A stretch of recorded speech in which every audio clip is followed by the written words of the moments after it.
కరవి పక్కన ఉన్న చిన్న గ్రామంలో హనుమంతుడు అనే కట్టెల కూలి జీవించేవాడు.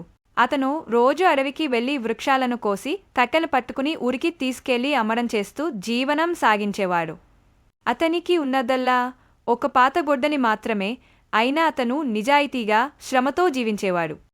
ఒక్కరోజు హనుమంతుడు ఎడతెరిపిలేని పని తర్వాత ఒక కొండపైన ఉన్న పొదల చెట్టును కోసేందుకు ప్రయత్నించాడు.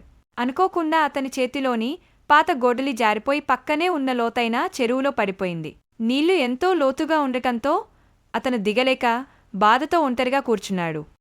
అప్పట్లోనే ఆ చెరువులో ఉన్న దేవత అతని ముందు ప్రత్యక్షమైంది. దేవత అంది, నీ దుఃఖానికి కారణం ఏమిటి? హనుమంతుడు వినయంగా చెప్పాడు, మా దేవత, నా జీవనాధారం అయిన గొడ్డలి నీళ్లలో జారిపోయింది. దయచేసి మీరు దాన్ని తిరిగి పొందడంలో నాకు సహాయం చేయండి. దేవత మునిగి బంగారు గొడ్డలి తీసుకొచ్చి చూపించింది. ఇది నీదేనా? హనుమంతుడు తల ఊపుతూ, కాదు దేవత, అది నాది కాదు. నా గొడ్డలి పాతదైన ఇనుము గొడ్డలి.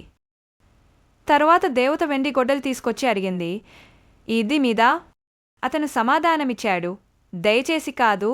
నా గొడ్డలి నూనె వాసనతో నిండి చిన్న పట్టుతారుతో కట్టబడి ఉండేది. దేవత ఆశ్చర్యంగా మూడోసారి మునిగి అసలు ఇనుము గొడ్డలిని తీసుకువచ్చింది. హనుమంతుడు ఆనందంతో అదే నా గొడ్డలి అంటూ ఆలలాట చేశాడు.